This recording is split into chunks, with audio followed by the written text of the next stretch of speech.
Guys, it's me, Harley, and like I promised, I'm gonna be doing a little GTA live streaming.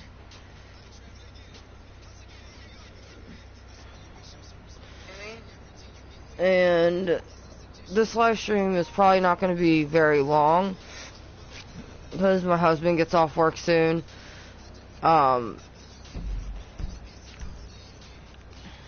Just had to take my dose of medicine for my allergic reaction and whatnot. So we're gonna head to my nightclub.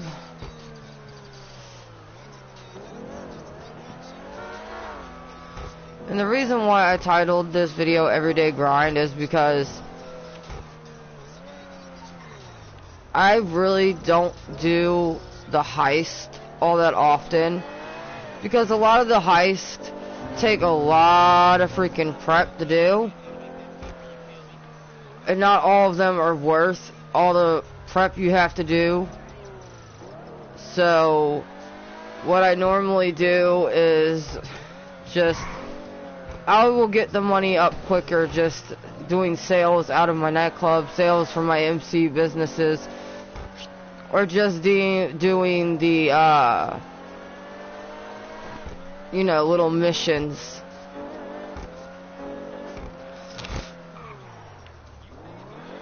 And yes, I still haven't got the agency. I decided to buy this car instead. But like I said, give me time. I'll get the agency. I will.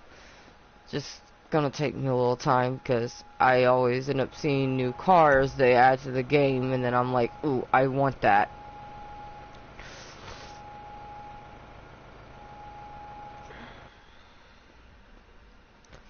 So the swelling is practically gone. It still hurts. Because of the remaining swelling there's still some minor pain. But the pain is manageable to where I don't have to take pain medication. But, like, let's say I'm gonna take a nap, because, you know, that's the best thing to do for me right now, is to get a lot of rest and drink plenty of fluids. Then I will take, like, Tylenol or something to help the pain, in order for me to be able to lay down and go to sleep. But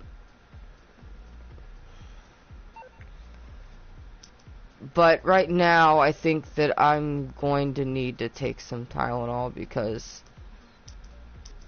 like, the pain is hurting a little bit more than it usually does. Well, usually has been hurt since okay, let me rephrase that, because I'm all over the place.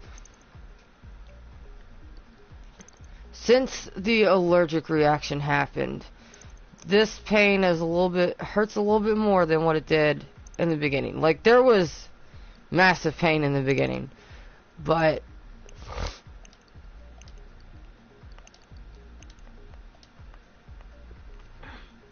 it seemed to help when I was taking the Tylenol along with the ibuprofen, because, you know, ibuprofen is a good medication to reduce swelling. So, and, you know, taking it with the antibiotic they gave me. So what I'm gonna do real quick, I'm gonna log into my computer first. I don't got a whole lot to sell here. I got almost all my popularity, but I'm still gonna get my popularity up all the way, and I'm still gonna sell what I do have. Real quick, before we continue on with this live stream, I'm gonna go take me some Tylenol.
Okay, I'm back. So it took me some Tylenol. So, if you all didn't know, I think I discussed this before on my channel. Could be wrong. I have a mild case of GER, which is gastroesophageal acid reflux disease.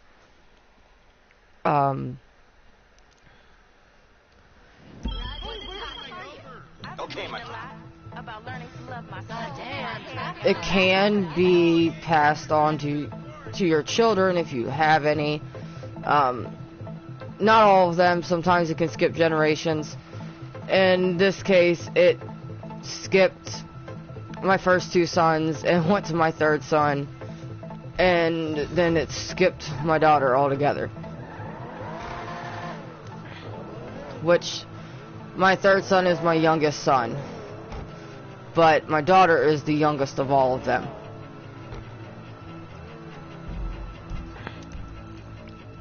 So, what GER is, it's pretty much an acid reflux disease.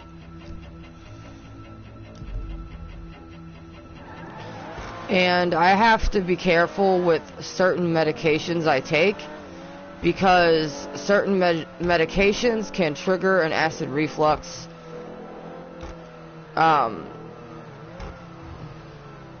You know, it could just trigger my acid reflux and I could have an episode, I should say. And I'm sorry, I was never really good at explaining these things. Sometimes when the doctors try to explain to me, like, if I'm being whoa, cars! Like, if the doctors, like, are trying to explain to me something that I'm being diagnosed with, I sometimes don't fully understand everything. So I have to ask them to repeat it, or, you know, give it to me in terms that I'm going to understand. So, because of this, I can only take certain medication. For example, I cannot, for the life of me, take ibuprofen. Well, I can and I can't, if that makes sense.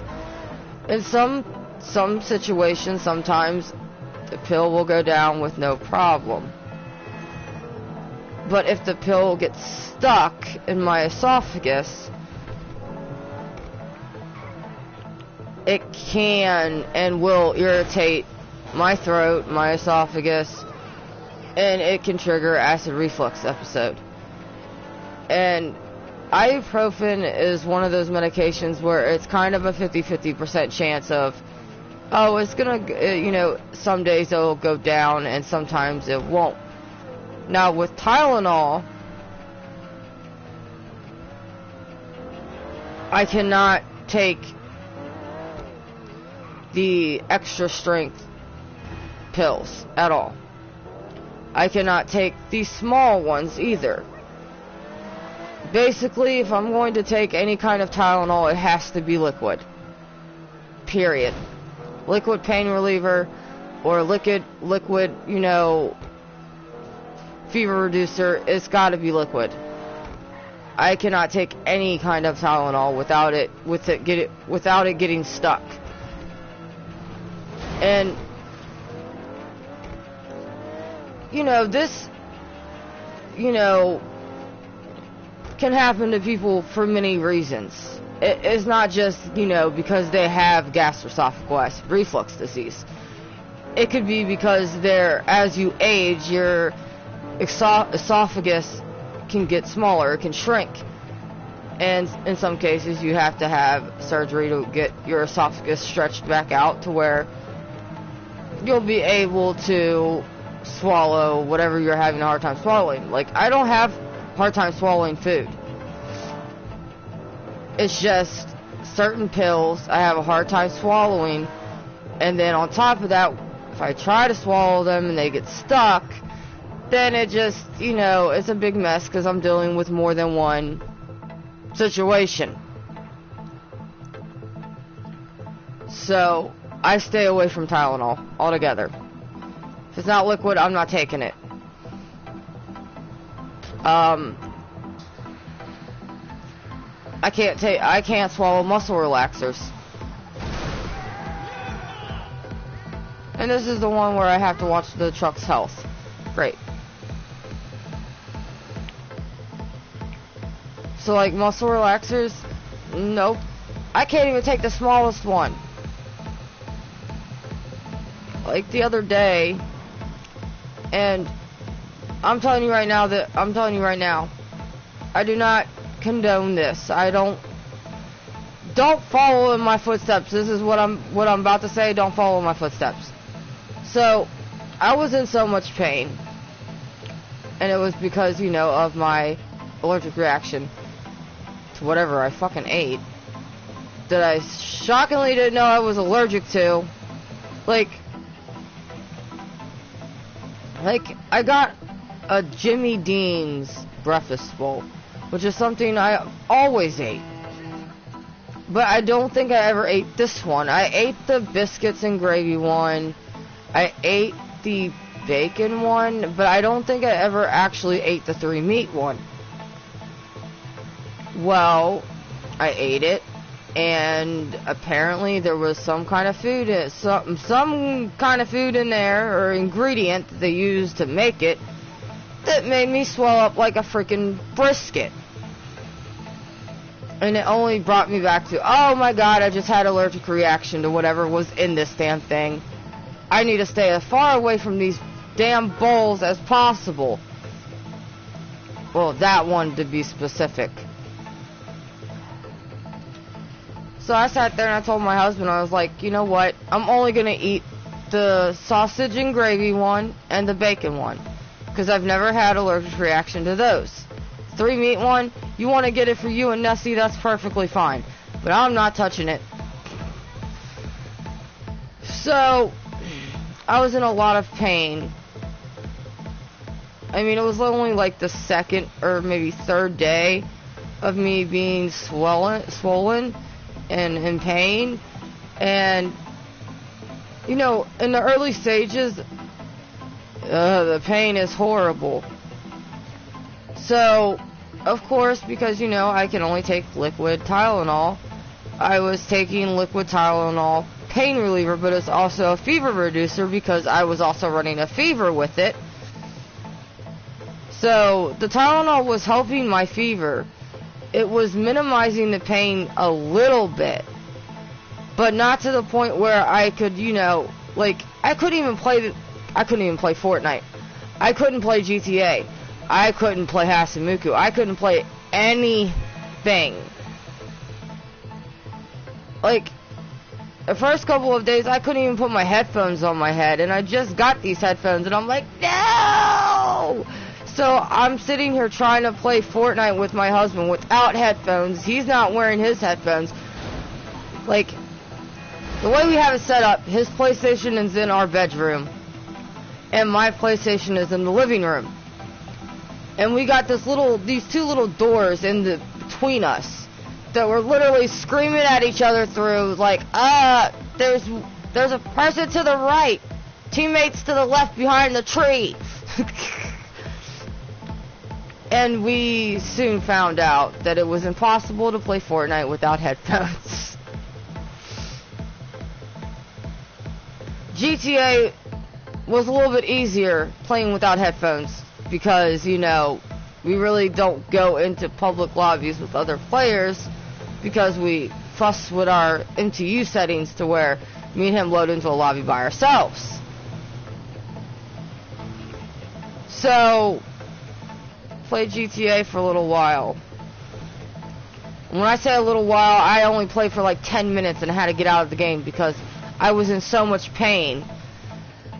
And my husband, being the sweet guy he is, doesn't like to see me in pain. It really breaks his heart. He went downstairs and asked his mama if she had anything that I could take for pain temporarily so I can get me something from the doctor.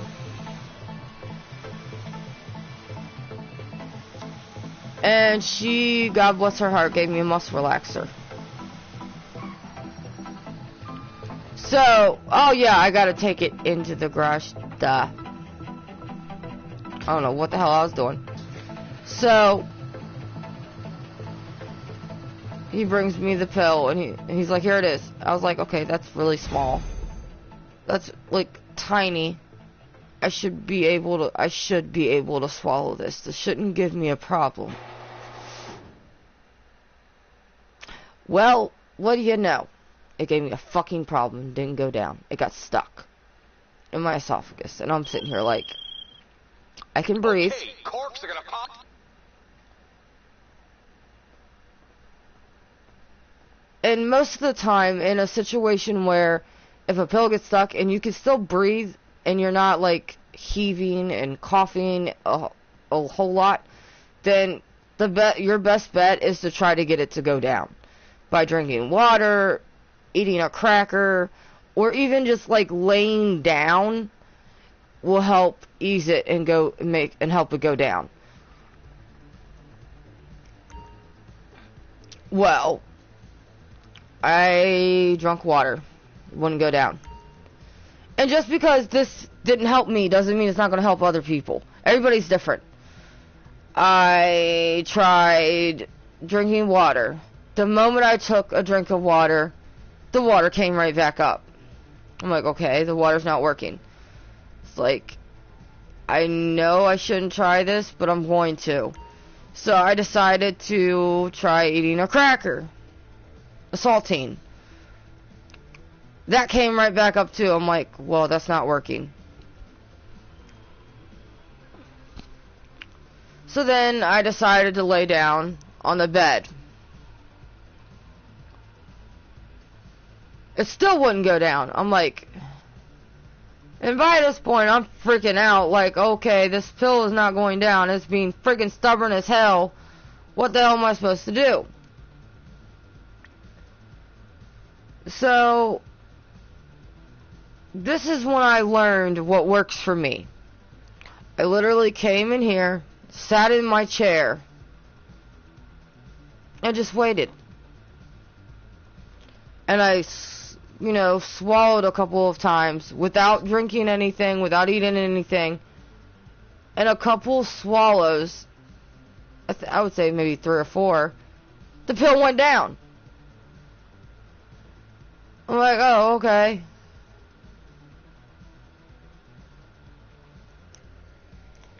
So I would say about 5, maybe 10 minutes later, I'm feeling no pain.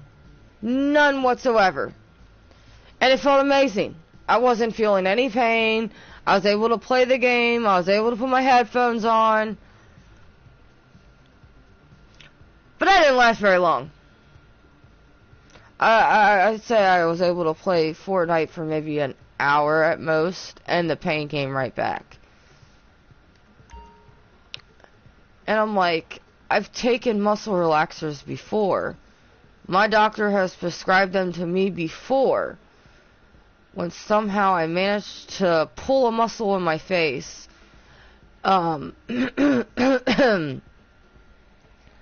They said it could have been from, chewing, yawning, and, yawning and stretching my mouth open too far.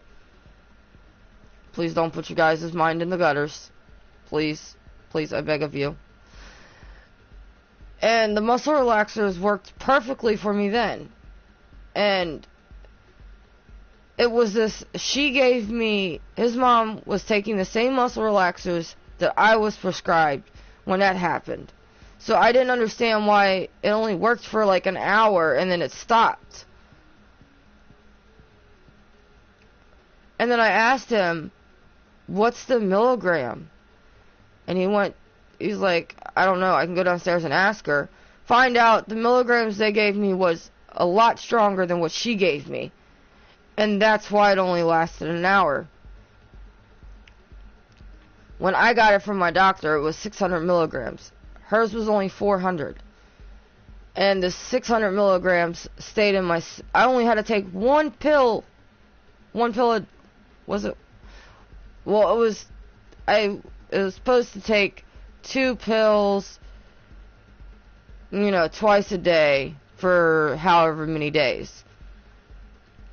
But no lie, I took one pill and it put me on my butt. Because when it comes to these kind of things, I'm a freaking lightweight. And that pill will stay with me all day.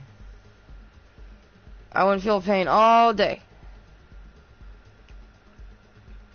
So I told him, I was like, it's not worth the struggle. I was like, if I get any more pain, I am not. I'm trying to sell all. Hopefully I don't get the Cargo Bob one. I was like, it's not worth taking that pill, it getting stuck, and it only lasting an hour. Okay, we're gonna sell this stuff, and there might be a cash bonus in it as well. If, and only if, the delivery vehicle looks decent when he inspects it. That means don't bang it around. You can do that, right? So, in his words, drive like a grandma. So, yeah, I've decided that has taught me a lesson to only stick to my prescribed medication and not take anybody else's medication. Because what works for somebody else may not work for me. So, lesson learned. And don't ever do that, because it's not a good thing. Because you don't know what kind of side effects it's going to have on you. Because what side effects someone else may have, you may not have, or you may have completely different side effects that they don't have with the medication. So stick to your prescribed medications. Don't ever take anybody else's.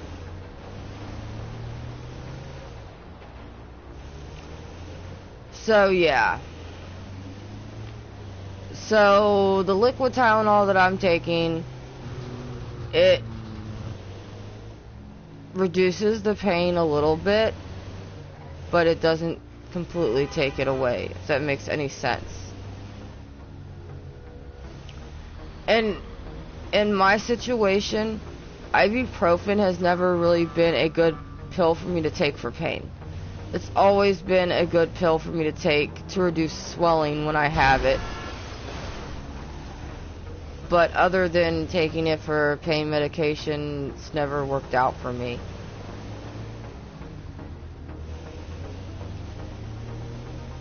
Like, I even sometimes struggle to, take antibiotics. Like, clindamycin is an antibiotic that they always give me when I have some kind of, tooth infection or, basically any kind of infection that they know clindamycin is going to be able to get out of my system. And normally it's a capsule, and I have a hard time swallowing that. So, and it's not that it gets stuck. It sometimes comes back up on me, tries to come back up on me.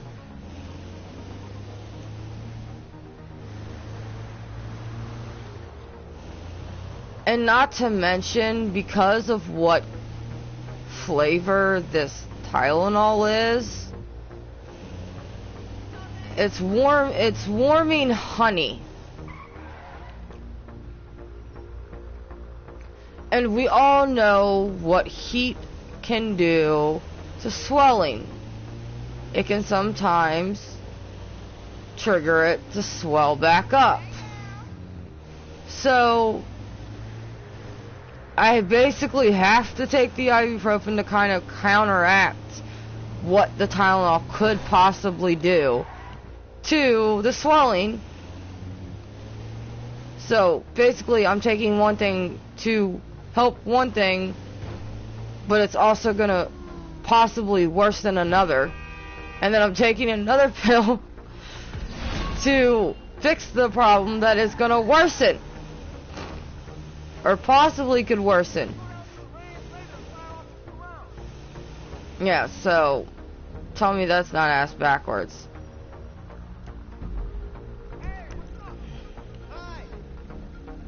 Okay, where's the next one at? Oh, it's up here. By the convenience store.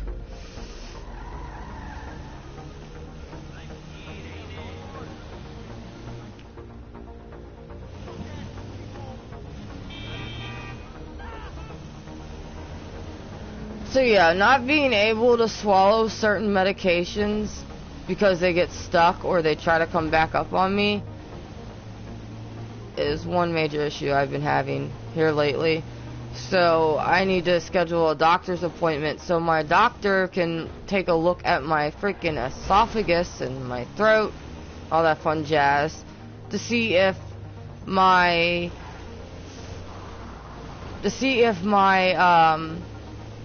it needs to be stretched, to see if it's shrinking because of me getting older. And getting put on some stronger medication for my GER because of these pills that are getting stuck that I, am taking for certain ailments to not get stuck. So, I mean, it's like, if it's not one thing, it's another. Seriously. And just with certain medications, there's certain foods or certain things, like drinks, that I can't drink or it will trigger an acid reflux episode. Like, example, I'm not lactose intolerant. That was one of the things that can also happen if you have GERD. I'm not lactose intolerant, but I do have a mild case of where I cannot drink milk all the time. I can drink it every once in a while. And it's not like if I drink one glass, it's going to trigger my GERD. No, if I sit down in a setting to where I'm drinking 2-3 glasses in a day, then yeah, I'm going to get acid reflux, and it's not going to be pretty. So basically, I can have milk, I just have to watch how much of it I'm drinking. And the same goes for yogurt or ice cream. I can only have so much of it in a day before it starts to trigger my GERD, and it just like really, it kind of sucks, but it's also a good thing because,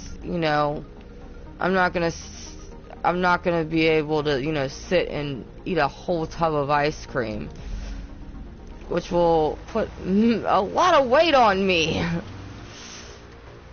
And not to mention, because I have sensitive teeth already, I don't eat a whole lot of ice cream anyways. I can eat 2 scoops of ice cream in a bowl and then I'm done. It's like I don't want no more. That's the whole thing with chocolate too. I don't eat a whole lot of chocolate because I have sensitive teeth. I'm more sensitive to cold than I am hot.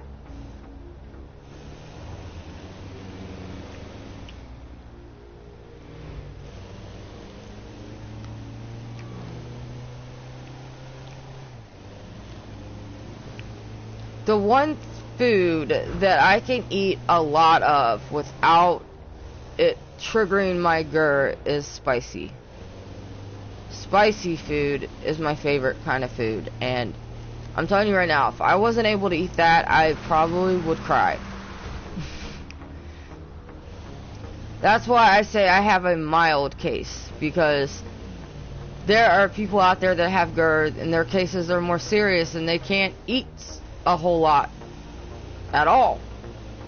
Like, example, I'm going to give my son as an example. My son, Draven, he has GERD. He cannot drink milk at all. So he is lactose intolerant. He can't have dairy. So he has to have substitutes. So like, he can have milk that has no lactose in it. He can have almond milk. He can,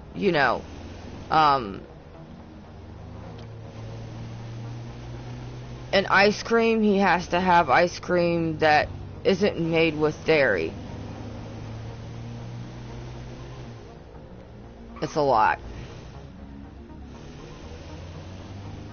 Example, when Draven was a baby, the reason why, the whole way I found out that he even had GER is he was spitting up his formula more abnormally than a normal baby would. So when I took him to the hospital and they said that he had lost weight from when he was born, I was in shock, because when I had him, he weighed 10 pounds and 15 ounces. I'm like, excuse me, my big boy is now what? I think he ended up dropping down to 7 pounds. And I'm sitting here like, what? He dropped that much weight? Because he had been spitting up all his formula. He couldn't keep it down. And I didn't understand why. And then that's when they came back and said that he has gastroesophageal acid reflux disease. Looks like you're done here. I will fiddle the accounts and send you in the a money. more severe case Just of it. Another day in the life of nightclub maven Tony Prince.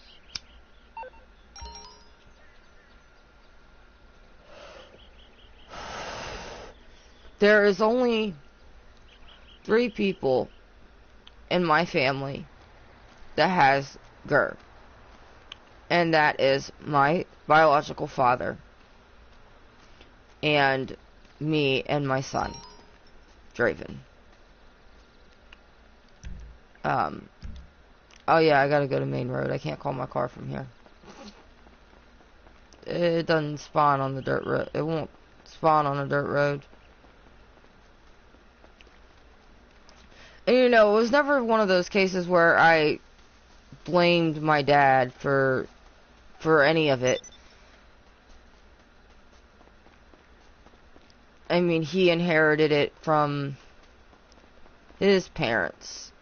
One of them. I don't know which one. I think he might have told me and I just don't remember. Watch. My stepsister, Marie, she's gonna watch my stream and then she's gonna be like, how could you remember how could you forget that? That's important information.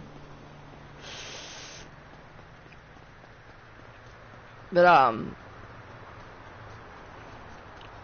I've gotten deep on my channel before. On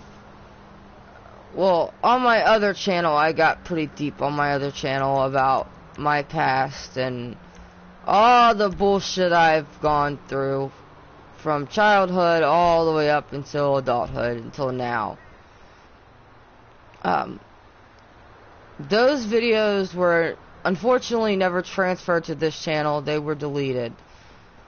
But to give you guys a brief summary. Car, don't beep at me. I'm trying to have a conversation with my subscribers. You can kiss my ass. Stupid NPC. So, I was born 1988. November 1988. And my mother is a psycho. Simply put, she is a psycho.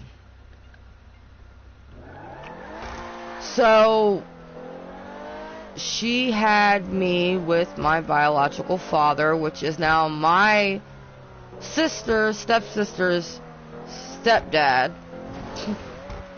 I'll get to all this in a second. So, my father left my mother because she was not trying to make an effort into trying to take care of me. Not to mention, the moment I was born, she tried to kill me. Literally at the hospital, she tried to suffocate me with a pillow. Only know this because this is what my grandparents told me. And she did this because she was mad because she wanted a boy, not a little girl. My mom was living with my grandparents, her mom and her father. My mom, as much as a psycho as she is, I still love my mother. She is still my biological mom. But you also have the choice to distance yourself from people in your family that are problematic. So, my mother was disabled. She could not read, she could not write. And my grandma, she tried for months to try and teach my mom how to change me, how to feed me, how to make bottles, how to do all of that. And my mom just did not give a shit. Looking back at it, you know, now that I'm older and I thought I could, you know, I had time to think about it, she could very much have had baby blues because of the fact that she was upset that I was a little girl and not a little boy. And I know that baby blues can make someone very depressed and not want to do a damn thing. But baby blues and actual depression are two different things. I want to make that perfectly clear. Because I had baby blues with my son James after I had him. But never did I try to harm him, nor did I use my baby blues as an excuse to not care for him. So in a sense, yes, I can understand that she could have had baby blues, but that's still not an excuse not to take care of your child. So after a while, my grandma and my grandpa just got really fed up. They thought the only way that they were going to get through to their daughter was to resorting to kicking her out. They kicked her out. They went through the court proceedings, and there's a blue dot. And they got retained custody of me and became grandma, grandpa, mom, dad, everything under the sun. They said that she wasn't going to live there for free while they were sitting there taking care of me and her not wanting to do a damn thing. So that brought on a lot of trauma as I was younger, you know, into toddlerhood, knowing that my mom basically didn't fucking want me because of my gender. So I think when I was 7 years old, my mom met Steven, which is my stepdad. He is no longer with us. He passed away a while ago, like 3 or 4 years ago. And they had my stepbrother, who's in prison. For what? I don't know.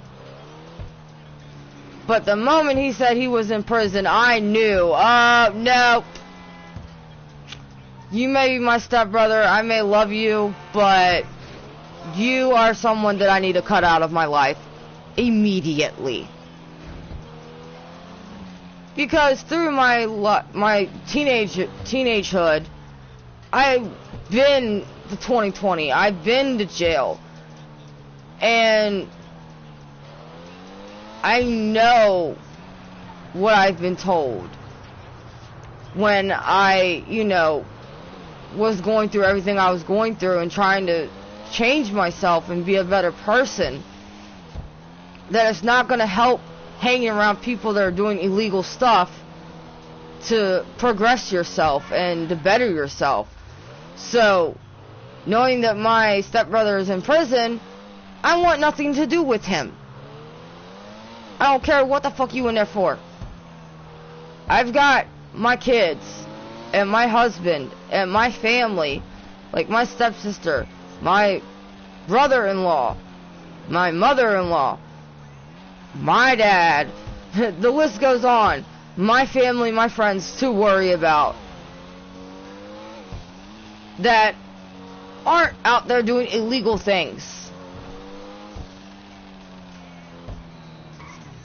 You know what? And let me say this. I used to be among the mindset that if you're defending yourself and you go to jail, okay, more power to you. You were defending yourself. Good for standing up for yourself. I don't feel that way no more. I don't. If someone is walking up to you out on the streets, intentionally trying to start shit with you, I don't care how much you think or they say it's going to make you look like a coward. The adult thing to do is to walk away. To walk away and stay away from the mess. Because ain't nobody worth going to jail over, regardless if you're defending yourself or not. Period. I ain't going to jail for nobody. Now, there is an exception to this. If it's a situation where you have kids and you defending your kids, that's a different story. Because I can 100% tell you right now, if someone fucks with my babies, they better hope they can run like Naruto fast run away from me, because you mess with my babies, it's over.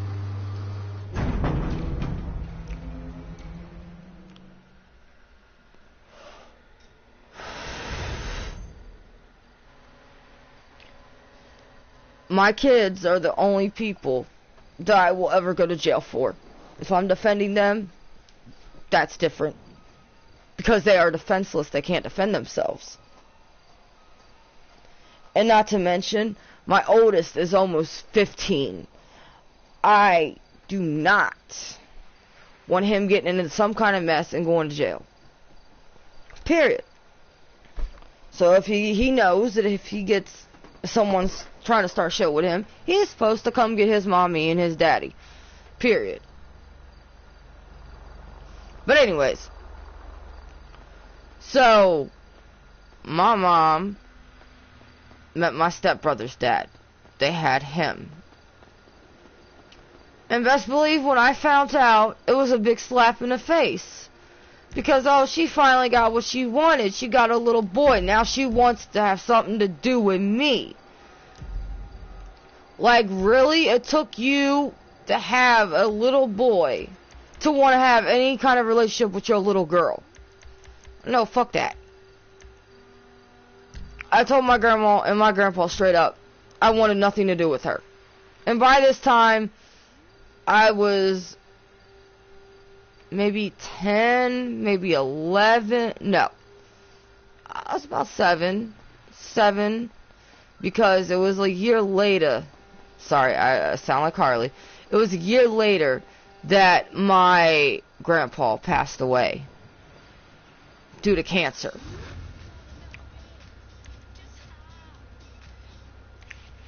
Like, due to multiple cancers. He had throat cancer, he had brain cancer, he had lung cancer, and that was all because he smoked cigars.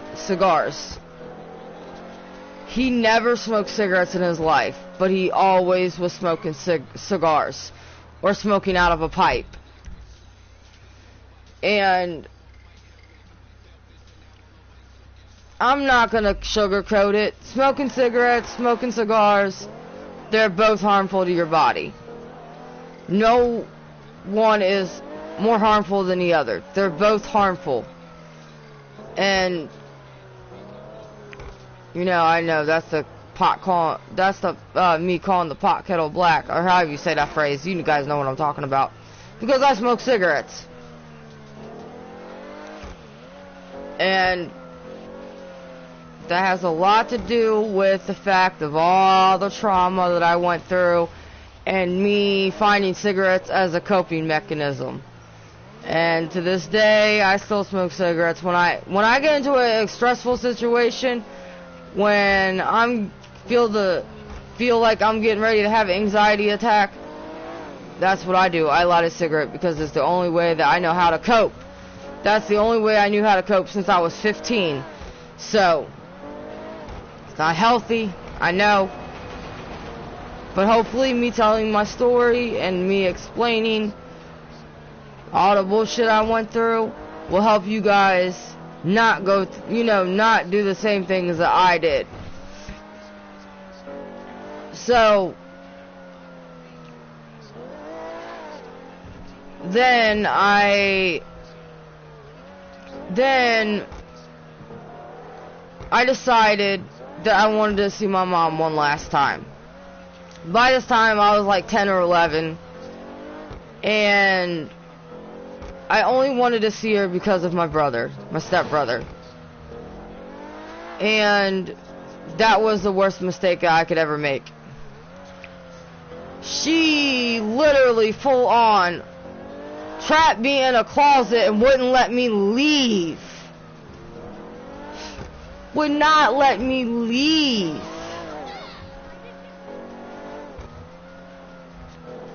And that is where the anxiety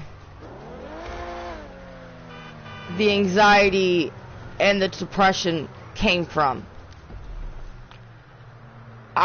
I didn't know what anxiety was at that time. I didn't know what depression was. I didn't know what none of that was. And you got me in a closet, pitch black.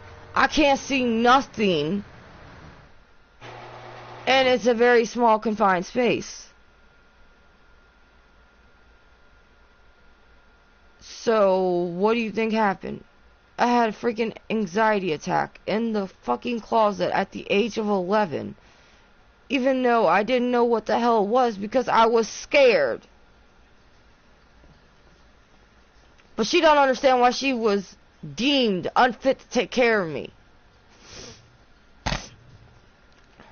And, trying to explain to her the only reason why she was able to keep my brother is because his dad was around. That's the only reason why she was able to keep him. No customer car here. Only way she was able to keep him. If his dad wasn't there, they would have took my brother from her as quick as they took me. So after that, she still tried to contact me. She found out where we lived, come down there pounding on the door, saying she had toys for me and all this other bullshit. And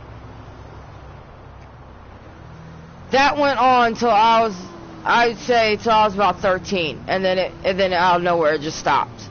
Because my stepdad told her, if she's not talking to you now, she's not communicating with you now, you need to take the hint and just leave her alone. You messed up. Your daughter don't want nothing to do with you. You need to stop trying to do all this bullshit and just worry about our son. So, you see how far that got him? He's in prison. She doesn't realize how she mentally fucked her kids. Like, period. Like, if your son didn't see all the bullshit you did to me when he was little, because he's way younger than I am, then he probably wouldn't be in prison right now. Your past trauma has a lot to do with what you're doing in your future, regardless of being negative or positive, in my opinion.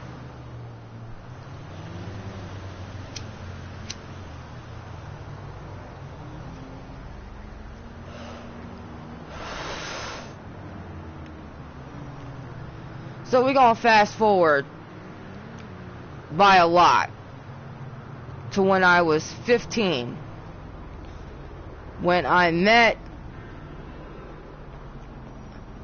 someone that at first I regretted meeting. I was young and stupid, and I just thought, honestly, I'm gonna turn the music off so you guys can hear me.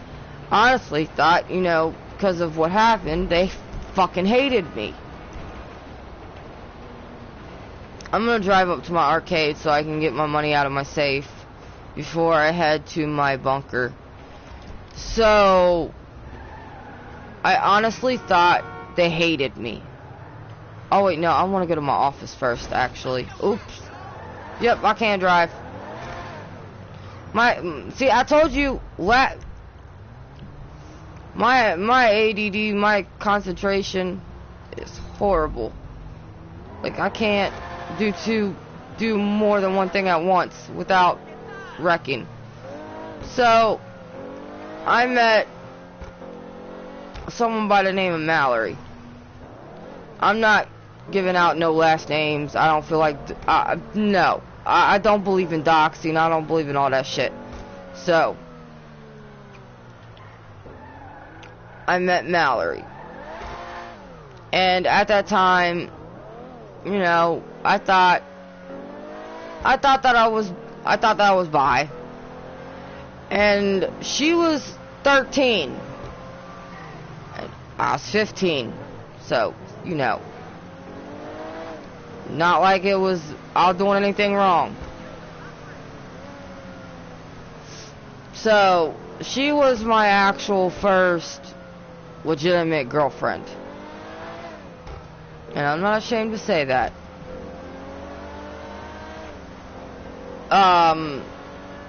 That didn't last very long, I'm gonna be honest.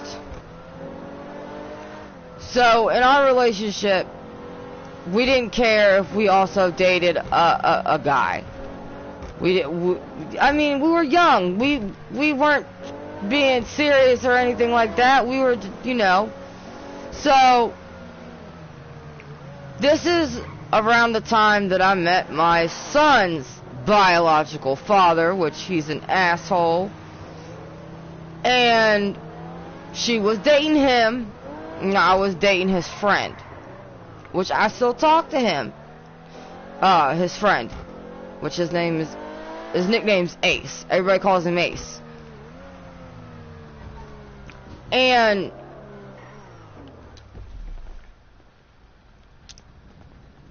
well, I found out from Ace that, you know, his friend, we're gonna call him sperm donor, because he's an asshole, liked me. And really was only with Mallory to get closer to me. I was like, oh, I see. And you know, like I said, me and Mallory weren't serious, so I really didn't give a shit. And Ace said that, you know, he was open and honest with me. He only got with me because he was trying to help sperm donor get closer to me. So basically, me and Ace were in a relationship that we were basically not wanting to be in. Well, we were basically in a relationship, but we were just friends, if that makes any sense. So that same day, sperm donor broke up with Mallory. Me and Ace mutually both decided that we were breaking up with each other. And that same day, I got with sperm donor.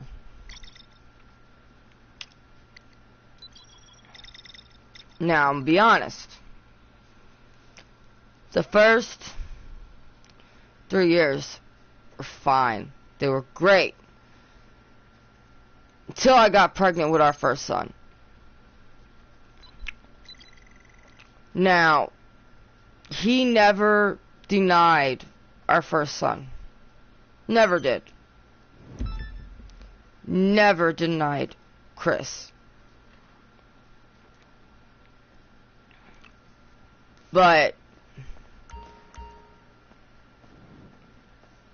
when me and him got into some shit, because he had the bright idea to do some illegal stuff to Mallory that landed us both in jail, that, well, now at my age, I wouldn't condone. I don't think it's cool.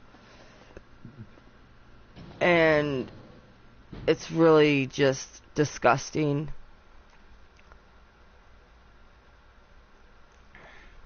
He wanted to break into her house and steal some shit and pawn it.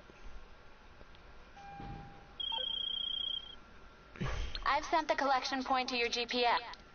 I went the wrong way.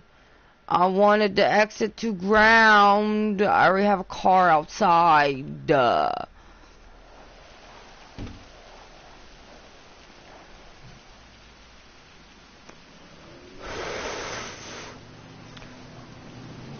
And my dumb ass, being young and dumb, because Mallory was talking shit about sperm donor, I thought it would be bright to assault her. Not with my hands, with a fucking stick. Literally a giant fucking stick.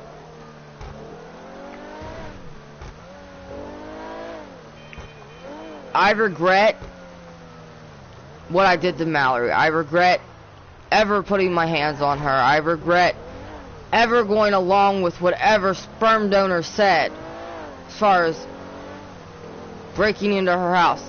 And I'm gonna be 100 and honest with you. That I was not okay with. Yeah, but I was okay assaulting her, I know. I'm ass backwards. At that time, I was ass backwards. I didn't set foot in that house. I stayed outside. I was literally 10 minutes away from my house. I could have easily turned around and went home. But did I? No, because I was dumb and in love. I thought I was in love. So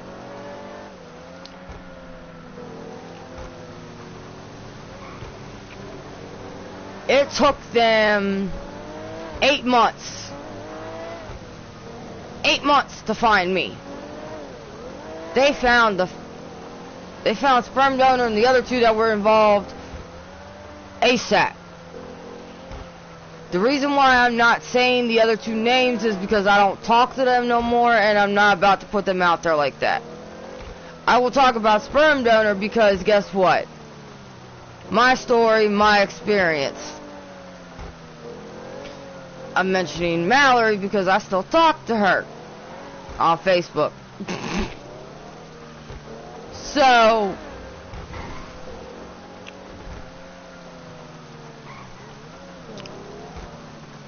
after I had our second son, JJ, that's his nickname, because he likes JJ the jet plane.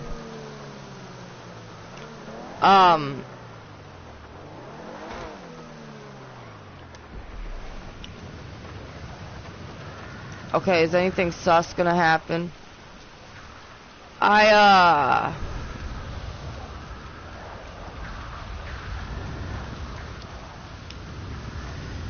Things got bad after I had James. Like, they got really bad.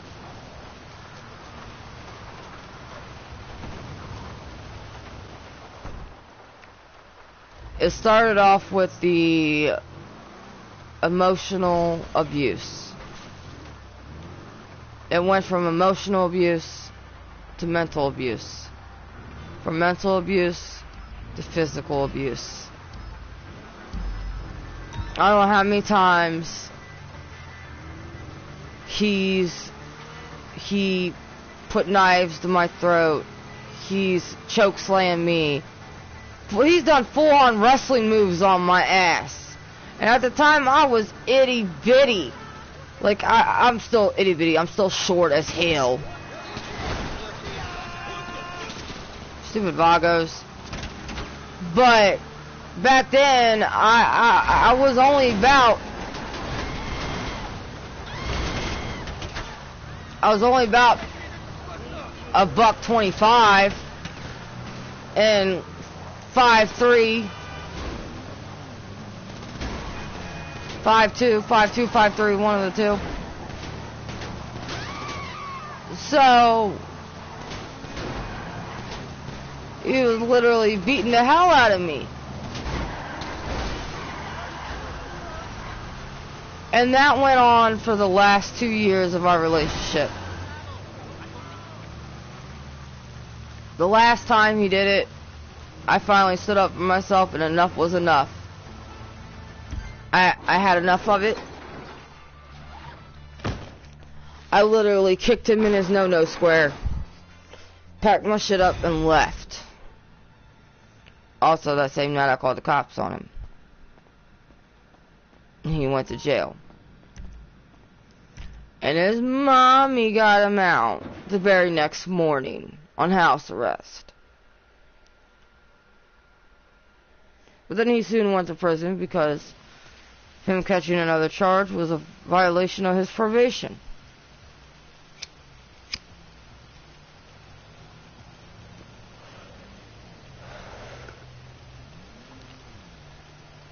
Found out I was pregnant with Dre, my youngest son. And yes, I took him back like a dumbass. But he was in prison, so I knew because he was in prison, he couldn't physically hurt me. And I was hoping that he was actually getting help in there like he told me he was on the, on the phone and letters and all that jazz. Again, I was young and dumb. I was like 19, maybe 20.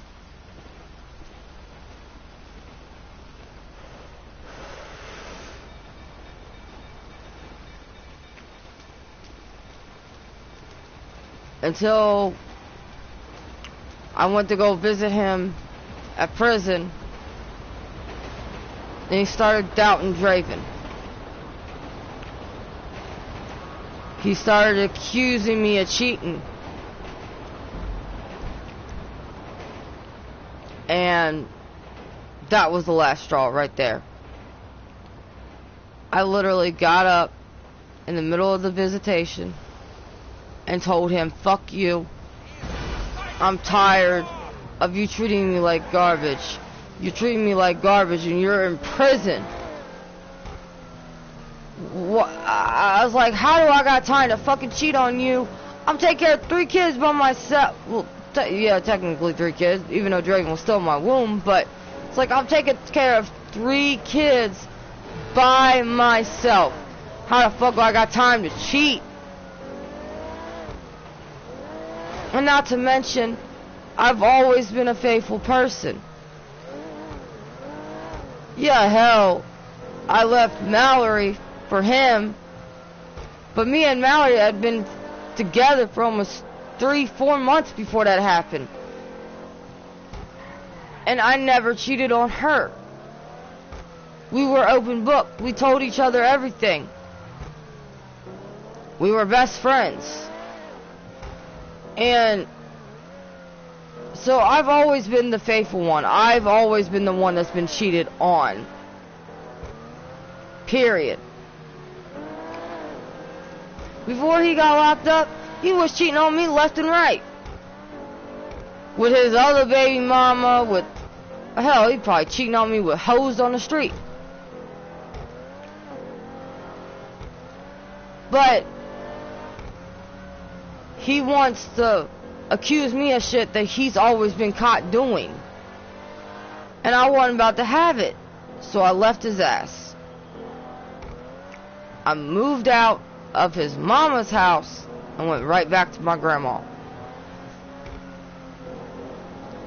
Around this time, this is when they figured out that I was involved in the beating up of Mallory and the robbery of her house, even though I didn't go in. But they still got me with association, because I was still there as it was happening. And I didn't try to stop nobody from doing it. And I explained to them why I didn't stop anybody from doing it. You know, I had an abusive boyfriend, and I was scared to say anything. I was scared if I didn't do as he told me to do, that he would hurt me. So, basically what happened was, they were lenient on me, A, because I had kids, and B, because I was a battered girlfriend.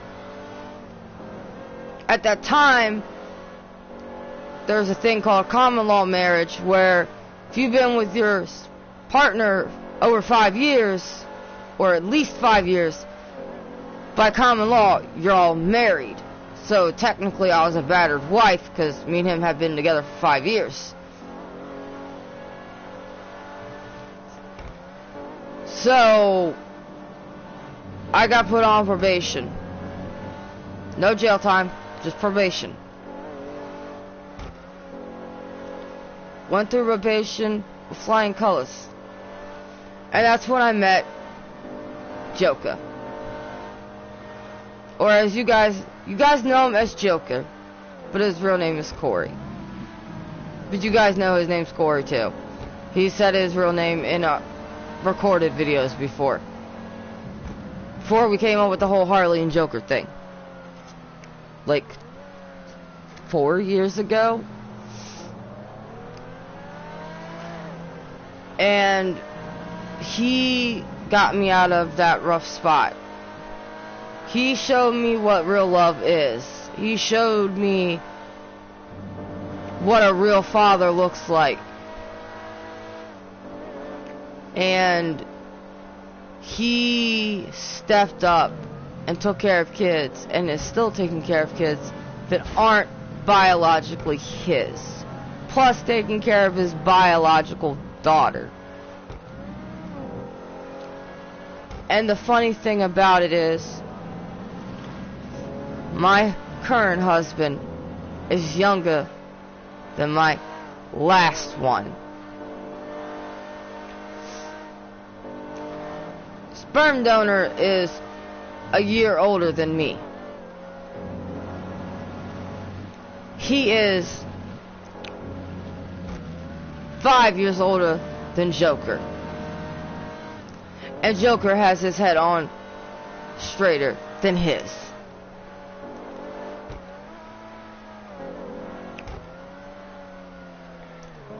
And you know, funny story is, I'm not the only one of his exes, sperm donor's exes, that found a better person. His other baby mama did too. His stepbrother. So yeah, she's with his stepbrother. Because, I'll tell you what.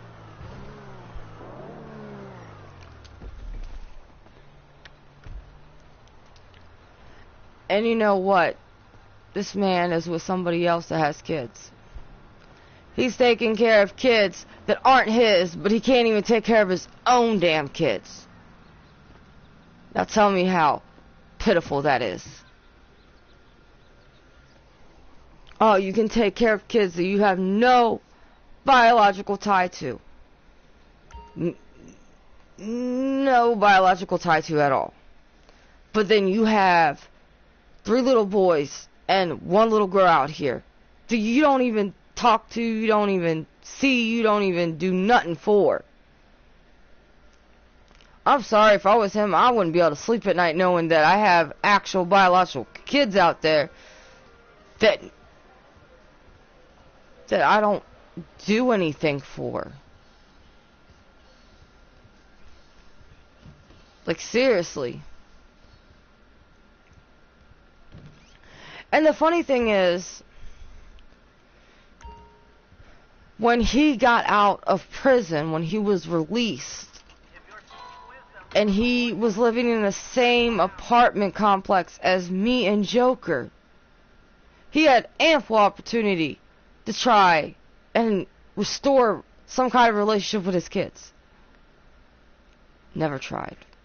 No, instead he made one of them cry.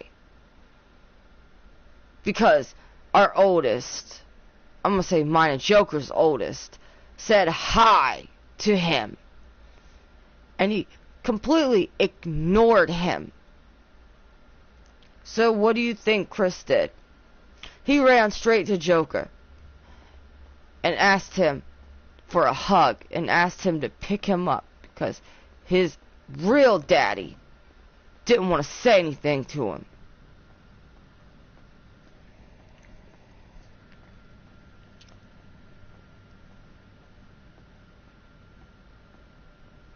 So yeah, he's garbage. Absolute garbage. I don't know why I came down here. I was getting the money out of my safe. I got distracted. I'm not doing that Diamond Casino heist stuff. No, thank you. That's too much prep for not enough money.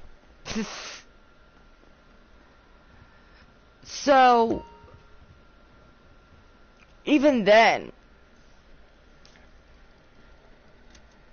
sperm donor was trying to sabotage mine and Joker's relationship. Trying to say some weird ass shit. Even his mama was trying to say some weird ass shit. Like I was watching him sleep through his bedroom window. Bitch, what? Or that I snuck into the laundry room in his apartment building to have sex with him. And the funny story is, about that, is the time that they claimed that it happened, I'll admit, yeah, I was outside.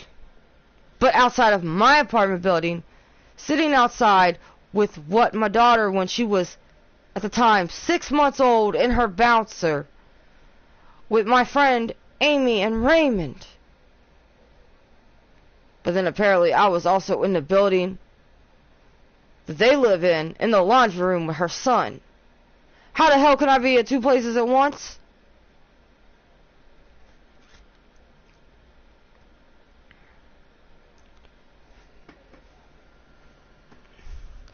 And at that time, me and Joker had already been together for 3 years. Would it look like me gonna jeopardize my relationship for that asshole when I'm in a loving and non-abusive relationship? The fuck? So that made absolutely no sense to me.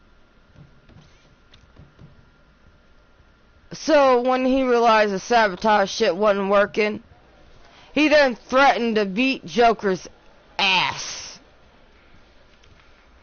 I thought it was hilarious. Joker thought it was hilarious. Okay?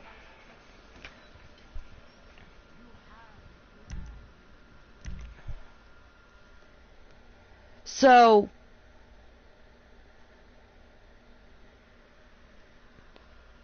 asshole picked a time and a place. Joker agreed.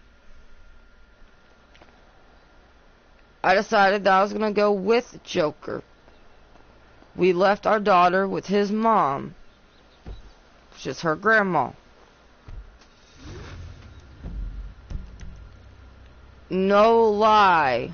We sat at this freaking park for 2 hours.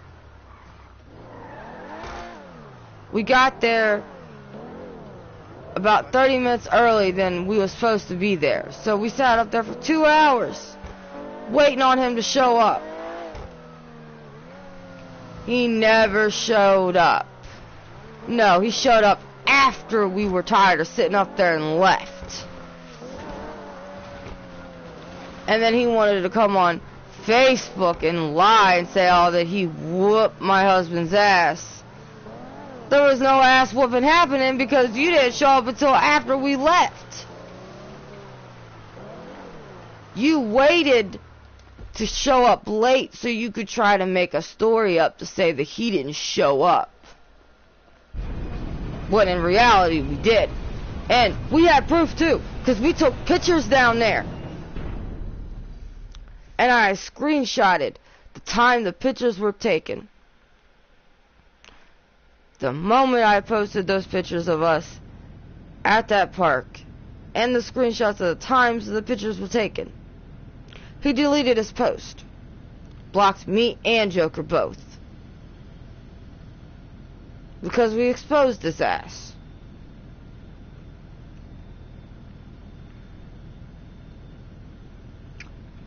Ever since that day, haven't seen or heard a peep out of him. Now, I mean, granted, his mama still goes up to my husband's place of work, you know, to go grocery shopping and whatnot. And before he got this new schedule and he was a cashier, yeah, he would sometimes have to deal with her. But most of the time, he would ask his boss, can I move to a different lane? Because I really don't feel like dealing with this woman. And most of the time, they would let him, after, you know, he explained the situation and who she was and why he didn't want to deal with her. But the first time, you know, he talked to her, she asked him how everybody was doing, and he told her we were doing fine and all that nice stuff. Yeah, she asked how long it's been since me and him been together now, and I think at the time it was like 6 years. And because I really haven't been posting a whole lot of, you know, pictures of me and Joker together on Facebook and whatnot, because here lately we haven't really had the time to take pictures together because, you know, him working all the time, and it seems like every other freaking week I'm getting sick or something. I swear it's because of because of my age. It comes with the aging.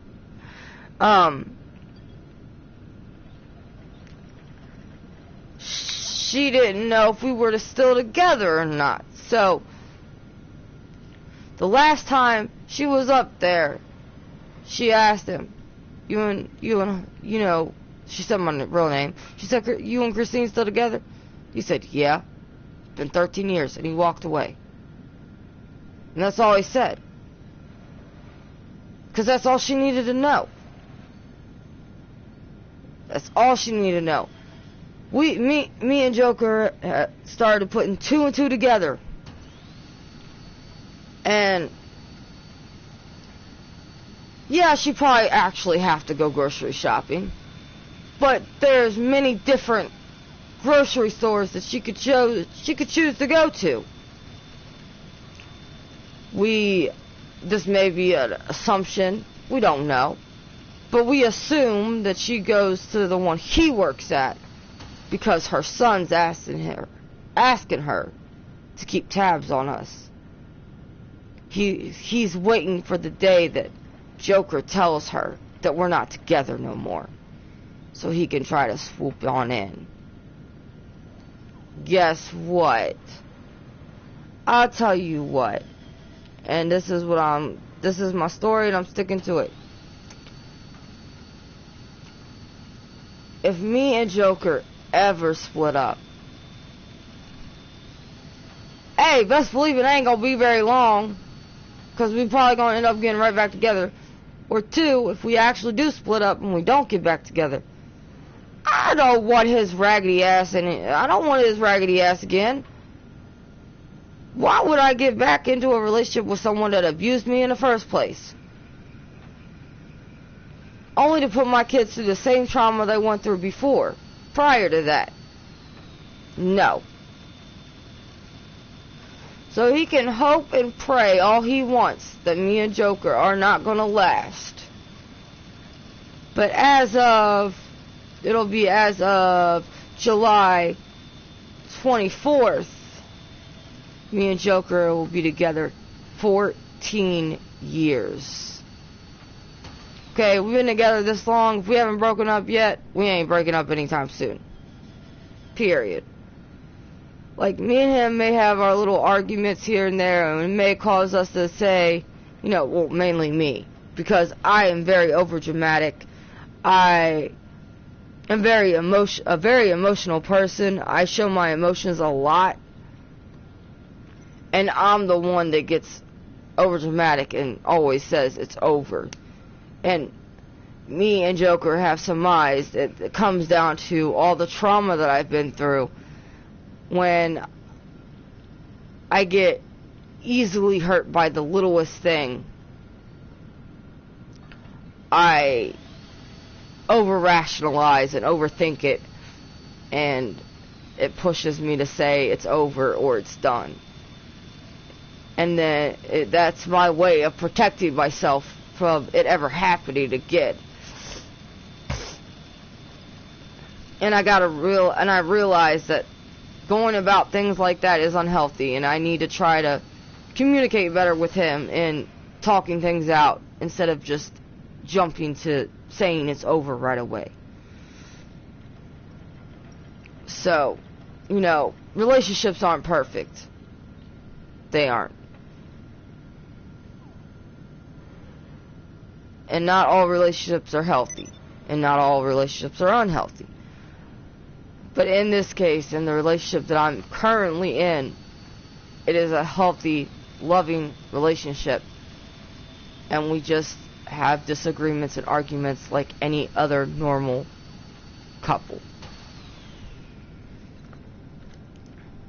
I mean, if it wasn't, I'm gonna be honest, if it wasn't for Joker, my grandma probably wouldn't have opened up as much as she did before she passed away to tell me who my real dad was, and to tell me that I have a stepsister out there somewhere. And to this day, I probably wouldn't even never met my stepsister. I probably wouldn't even never met my real dad. I probably wouldn't even known that the majority of my background heritage is that I'm German. Like, yeah, I'm a little bit of Irish, but I'm mainly German. I can't speak a lick of German because I was born and raised in America, but seeing my dad is 100% German, he is slowly, gradually teaching me how to speak German. And, the one thing that makes him upset that he is trying to stress to me is my punctuation, the way that I pronounce certain things in German. Like, I only know a few German words before I met my biological father from listening to Rammstein.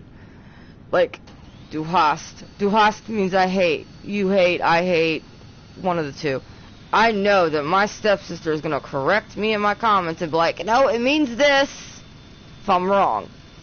Mutter, sorry, I try to say it like in Harley voice. Mutter means mother. Du riechst so gut means you smell so good.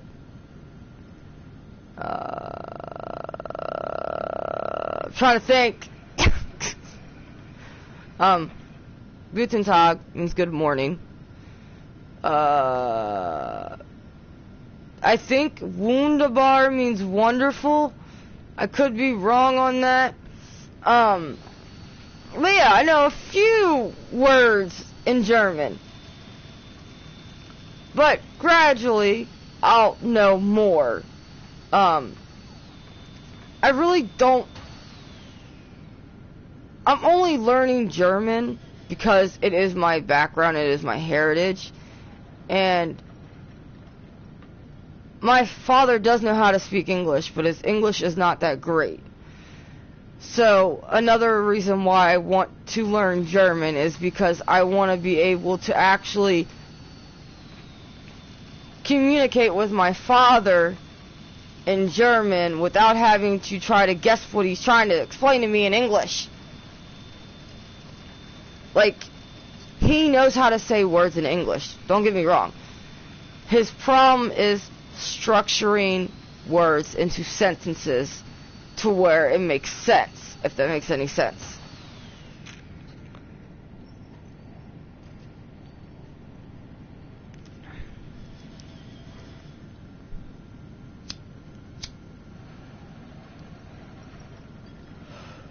Now, my stepsister, on the other hand, because she was raised by my father, which is her stepfather, she knows a lot more German than I do. But she's also learning Spanish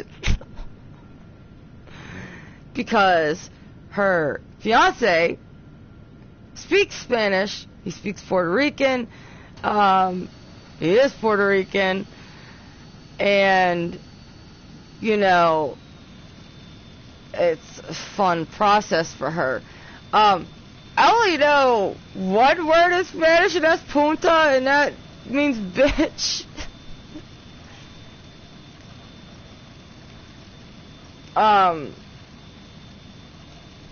Like, I know another, like, it's like a sentence, it's more than one word, but I can never pronounce it correctly, but it means, I don't even think I can say it on YouTube because it's that vulgar, so I'm not gonna say it. But,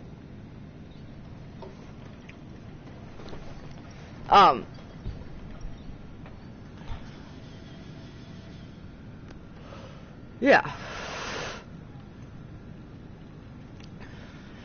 So,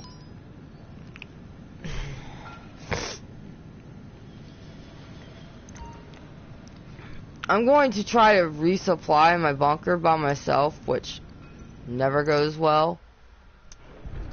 So, that is pretty much my life story in a summary. And I'm going to say this. You know what? We're turning this resupply into a fact-finding mission. Some known cartel associates have been congregating in the storm drains off the LS River. They've got arms in there. If you flush them out, they're all yours.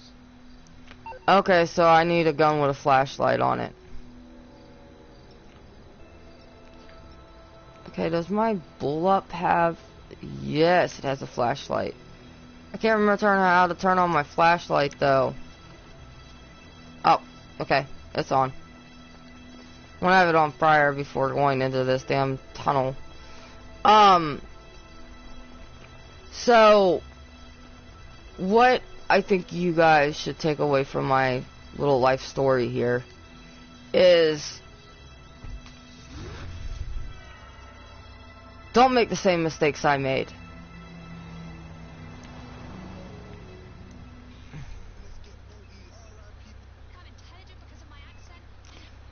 Don't ever stay in a relationship that is showing signs of abuse. Don't allow someone to hurt you like that. I stayed in that relationship for so long, and I regret staying in it. But I also know to this day, if I didn't go through the trauma that I went through, I'm not going that way. It wouldn't make me the person I am today. Nor would I have probably ever met Joker. Nor would I probably ever met my actual father or my stepsister Marie. Like, everything happens for a reason.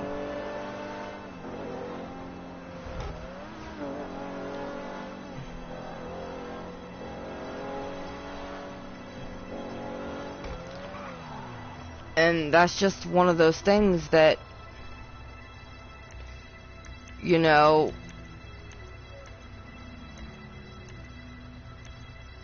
it just, I think the trauma that I went through made me a better person and taught me that I was never going to treat my kids the way that my mom treated me. Or I was never going to treat my future significant other the way that asshole treated me. Because I'm gonna be honest, the way that I was treated, I could never imagine treating another human being like that. I wouldn't wish the things that I went through on my worst enemy.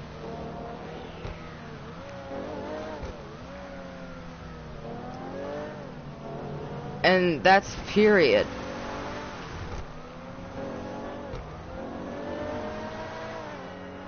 So if you guys would like to see me do a recorded video of my life story, a summary like I did in this live stream, I will gladly do that. Just, you know, for anybody that doesn't watch this live stream and they want a short, condensed version of it, I will gladly do that. Just, you know, let me know in the comments below. Because I know that some people probably, you know, they see something that they don't like what they're hearing, they'll skip through that part of the video, which I completely understand.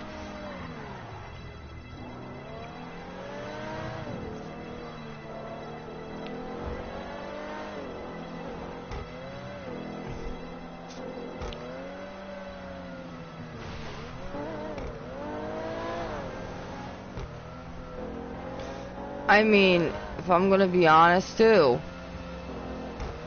everything that my little boys went through wouldn't make them the boys they are today.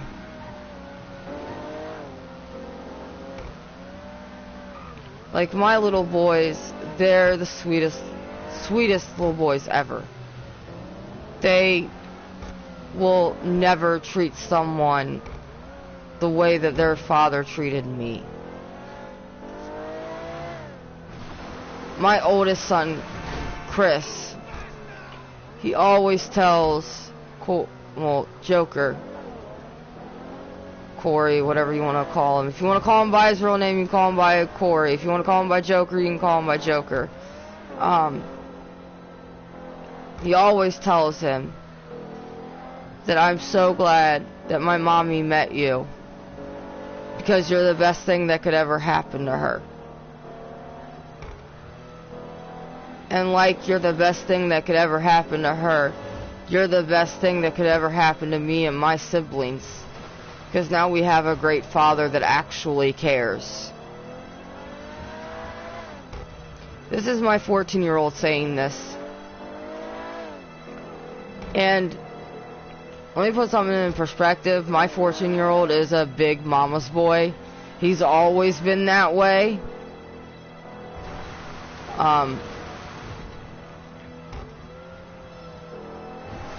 Whenever his dad would do the things that he would do to me, he would always beg his daddy to stop. But let me tell you something, not even his son was enough for a sperm donor to stop putting his hands on me. Not even his pleading son was enough. And the thing is, Christian's a lot older now. So, Christian has said this to Joker before. He said, if you ever hurt my mommy the way my actual dad hurt her, this time I can defend her. This time I can hurt somebody for hurting her. And I was utterly speechless. I'm like,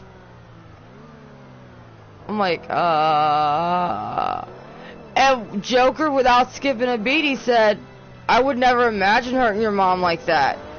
But if I do, yeah, I give you full permission to kick my ass. Because I'm gonna be beating my ass to into my grave if I ever do that to her. They have no green monster. Oh, well, hell. What do they only got? The blue, or they got the juice?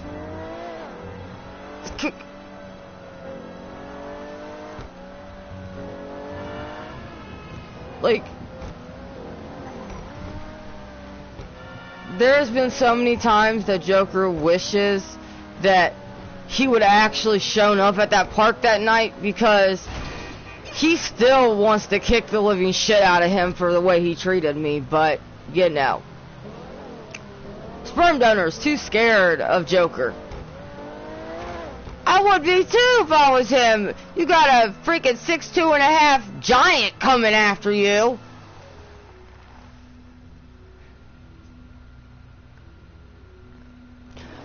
Get the juice kind. I would rather have the juice kind.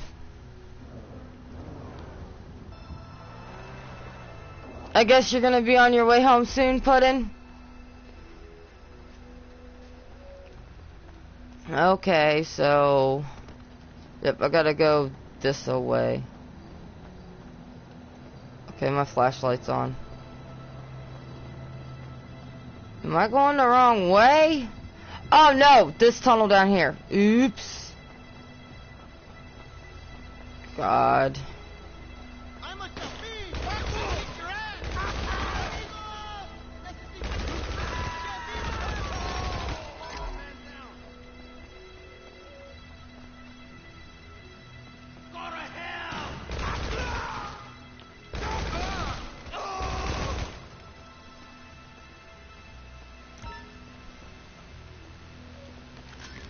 This freaking,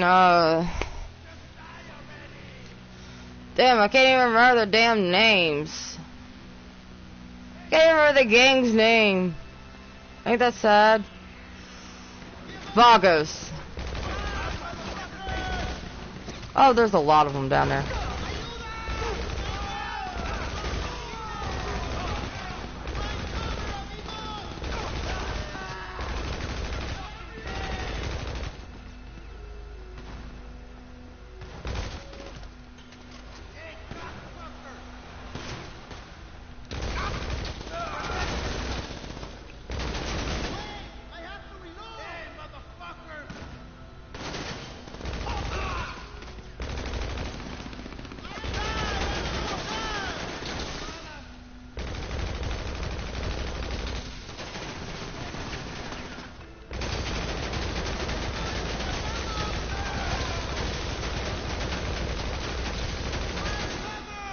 Can I make this car blow up?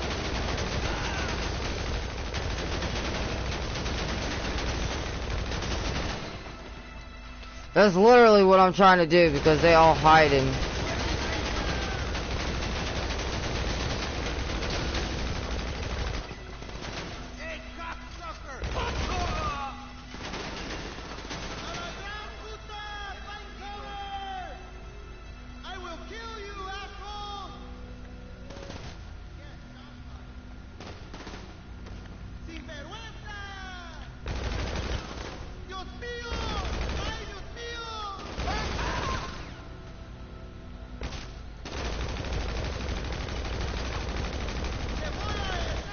I'll shoot you by your damn toes.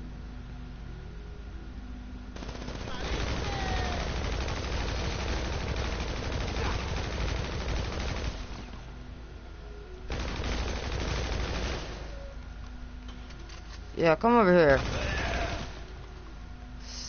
Stupid.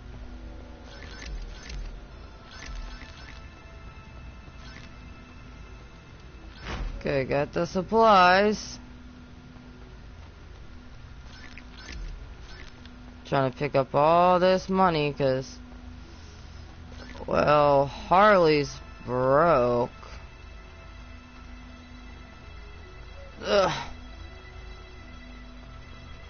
I hate that we run so slow. Oh, I gotta put my damn cigarette burnt out. I don't know why I try to smoke a cigarette when I'm playing these games.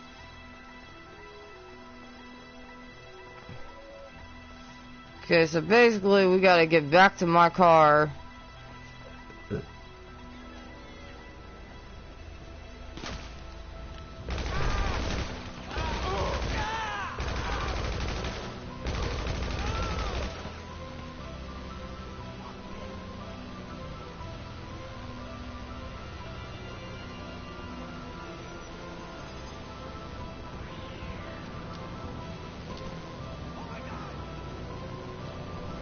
Come on, up the ladder.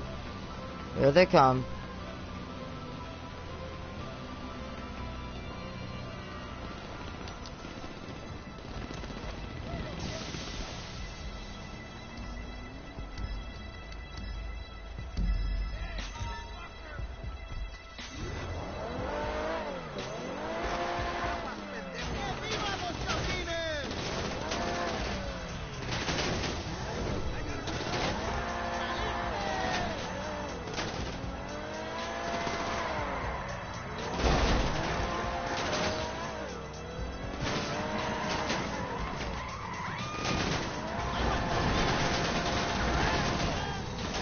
I'm gonna die. Yep, I knew I was gonna fucking die.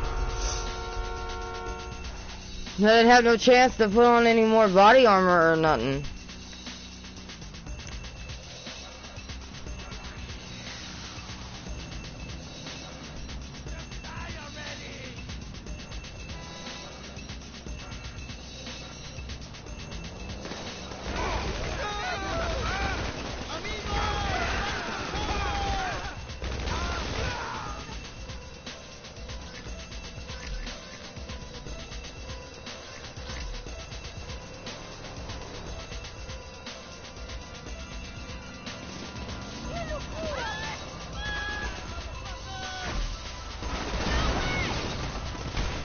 Oh my god! Okay, babe.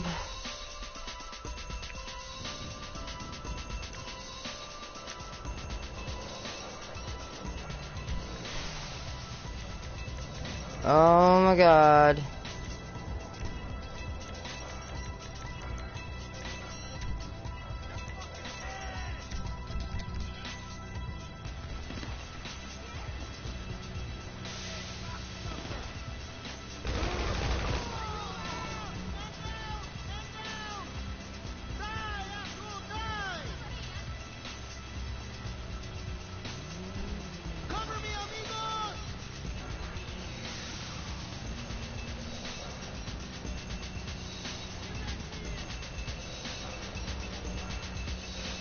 I'm not dying this time.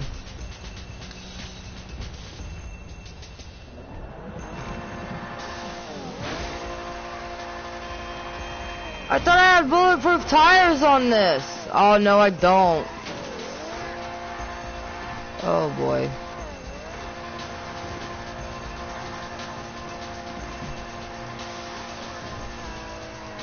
Okay, this is gonna be a problem.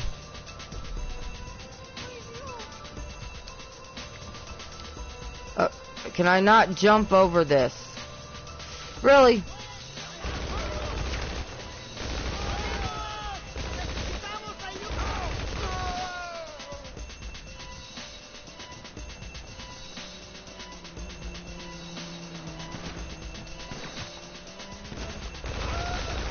Die already! Oh, their damn car spawned away.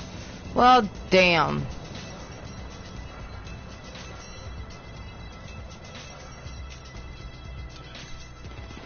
It's like I'm stealing a car.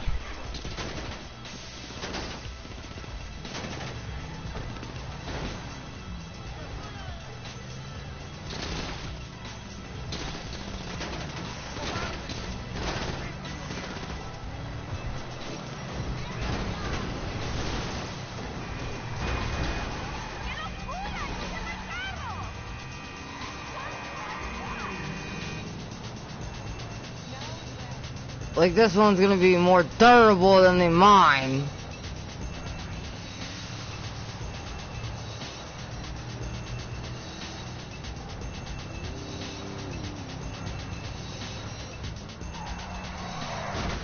And I've got to go all the way to my freaking bunker.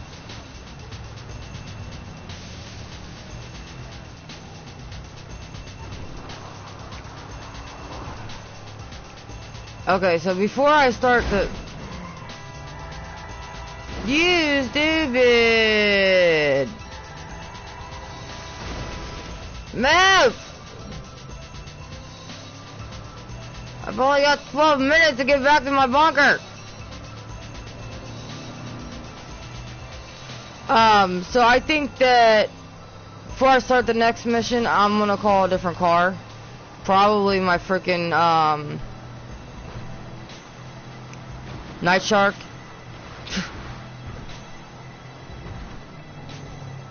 Either that or my, shit! I can't remember the other name of the car. It's another armored vehicle that I have. It's not the freaking little Kumar car. Fuck that shit. That thing is not durable at all.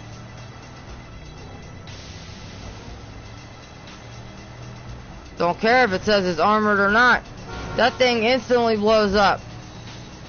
It can't take it takes one missile and then it's gone. I sold that bitch.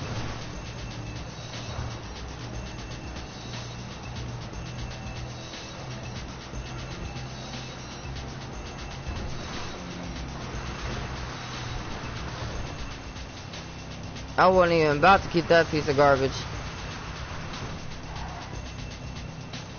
And hon, if that's you watching, yes, when you come home we can play GTA instead of Fortnite.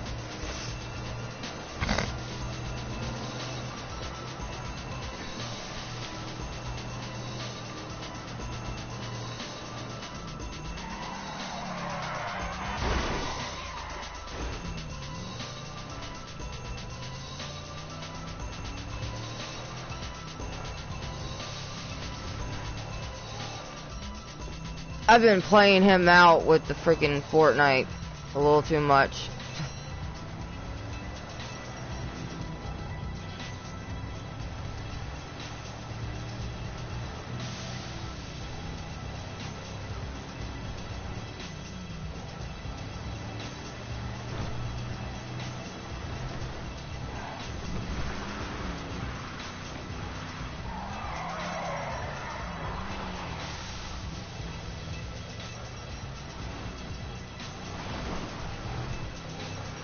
That's how it was with GTA when I first started playing it. That's all I ever wanted to play. Then he got me playing Fortnite, and then that's all I ever wanted to play.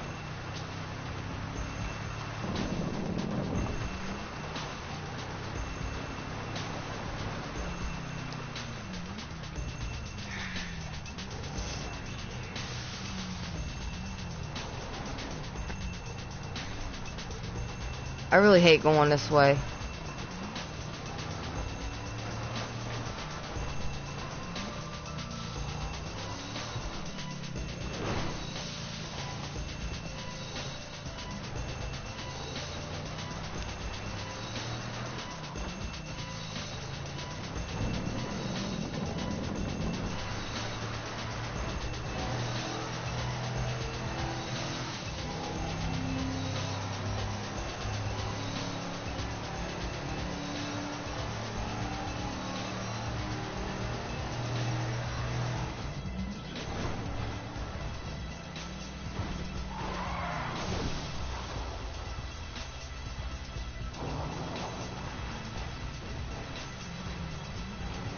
I mean, I'm making pretty good time.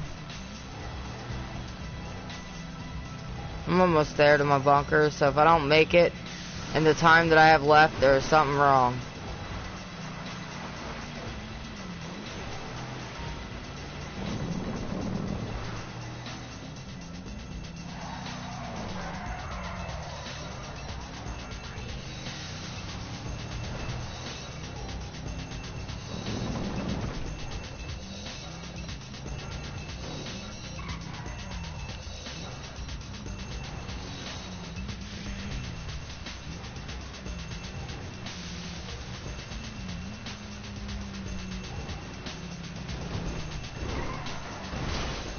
Well, that's what I was trying not to do.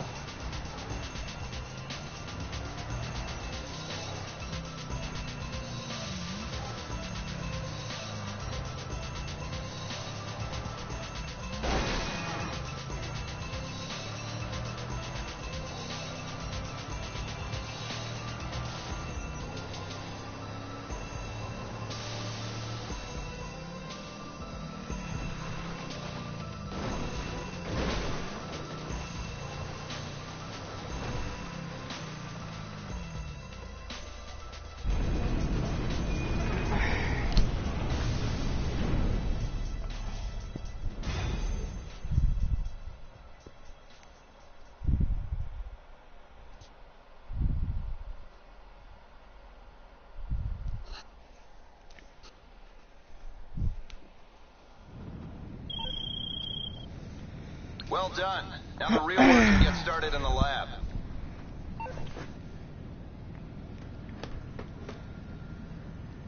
Okay.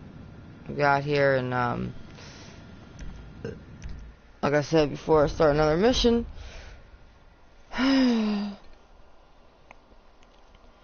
get my freaking night shark out.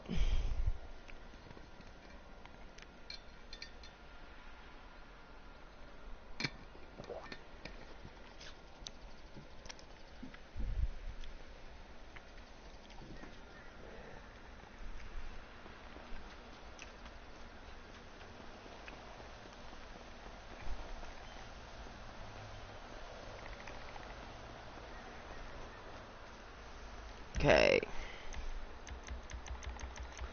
So, current vehicle needs to be returned to storage.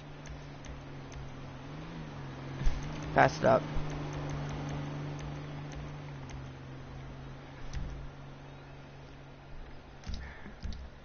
Okay, and call my mechanic.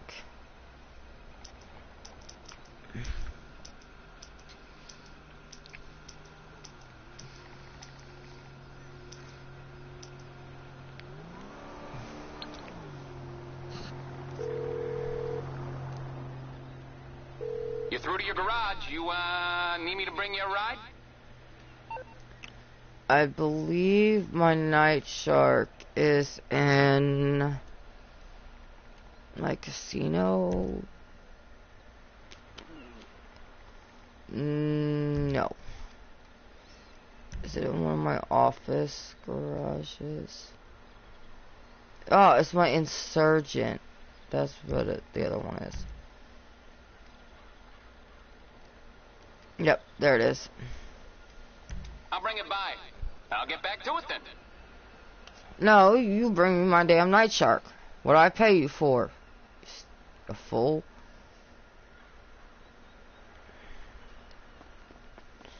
Oh, why you got a spot on way down there?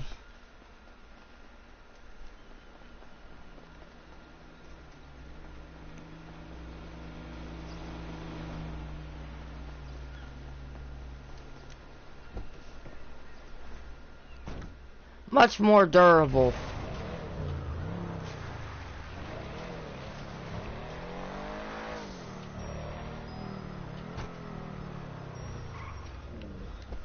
Yeah, I knew that car was gonna eventually despawn. Oh well, don't care. I've already got that car anyways.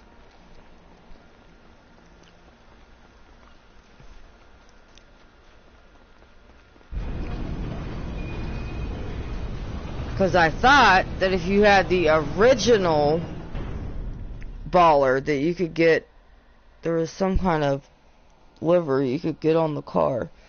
Well, I got the car,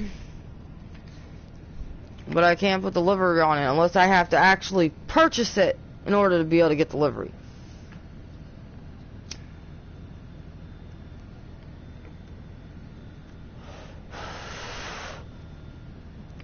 Because that's what I'm trying to do currently right now, is I'm trying to, besides get the money up for the agency, I want to get the Comet SR2. That is the other car that it says that you can get this special livery for. So get the money up for that car. And if it works that way, like me purchasing the car and then being able to put the livery on it, then I know that I gotta get rid of the current baller that I have and purchase it.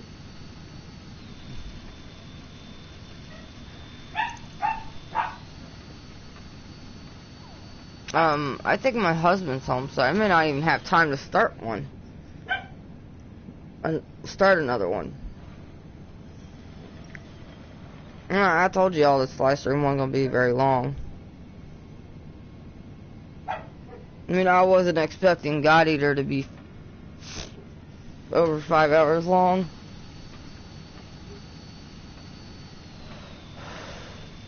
I think what it is, as you progress through through the story of God Eater, the difficulties or the story gets longer for each difficulty segment. But that's just my hunch.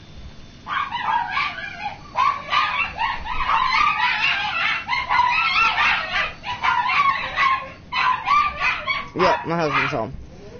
So, I'm going to end the stream here. But remember to like, comment, and subscribe, and hit that little notification bell. I love you guys, and stay safe. We will see you Wednesday for another episode of Tiny Tina's. You know, I'm not going to say the whole damn thing, because it's way too long. But, love you guys. Stay safe. Bye.